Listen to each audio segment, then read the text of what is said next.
అన్నట్టు తెలుగుదేశం వాళ్ళు కమ్మ సామాజిక వర్గ ఎమ్మెల్యేలు, ప్రజాప్రతినిధుల సమావేశం లేదా మన పార్టీలో ఉన్న కమ్మ సామాజిక వర్గ నాయకుల సమావేశాన్ని పెడితే వైసీపీ వాళ్ళు ఎంత గోలగోల చేస్తారు.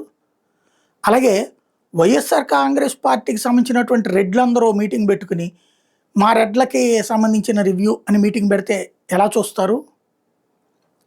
నవ్వుకోరా?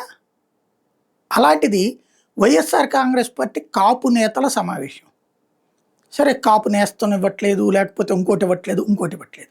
ఇంతకీ వైసీపీ కాపులు వేరు, తెలుగుదేశం కాపులు వేరు, జనసేన కాపులు వేరు. కాపుల్లో ఇట్లాగా కులంలో మళ్ళీ ఇలాగ ఉంటాయి వర్గాలు.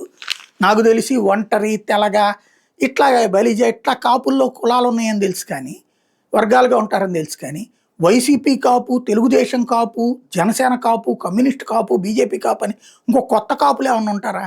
ప్రత్యేకించి ఇప్పుడు కాపుల మీటింగ్ పెట్టుకుని ఏం సాధించినట్టు అంటే వాళ్ళకే అర్థం కావాలి. ఒక పార్టీలో ఈ కుల సమావేశాలు సరే, ఏ బ్రాహ్మణులు పెట్టుకున్నారు, లేకపోతే కనుక ఎస్సీ ఎస్టీలు పెట్టుకున్నారంటే ఒక అర్థం ఉంది. ఏంటంటే వాళ్ళకి అవకాశాలు ఇవ్వవు ఈ పార్టీ, కాబట్టి మాకు కొంచెం ఛాన్స్ ఇవ్వండి స్వామి అని అడగడానికి పెట్టుకుంటారు. ఇక్కడ కాపులకి తక్కువేం ఛాన్స్ చేసింది వైసీపీ, కాకపోతే పవన్ని ఎదుర్కోవడానికి పెట్టారు. పవన్ని ఇట్లాగా ఎదుర్కొంటే ఉపయోగం ఏమైనా ఉంటుంది? మీరు మీటింగులు పెట్టే కొద్దీ ఇంకొంచెం పవన్కి ఉపయోగపడుతుంది. ఎందుకు? మీరెవరో ఒకడు నోటి దోల మాటలు మాట్లాడతారు. ఆ నోటి దోల మాటలు అక్కడ వాళ్ళు నోటి దోల మాట్లాడతారు, కానీ వాళ్ళ అదృష్టం వాళ్ళ నోటి దోలనేమో పోరాటం కిందన, మీ నోటి దోలనేమో తెలివి తక్కువ కిందన చూపెట్టేటటువంటి యంత్రాంగం ఉంది వాళ్ళ చేతుల్లో. సోషల్ మీడియాలో కూడా వాళ్ళు అట్లా పెడతారు. ఇంకో 4 బూతులు తిట్టించుకోవడం తెప్పించేమన్న ప్రయోజనం ఉందా?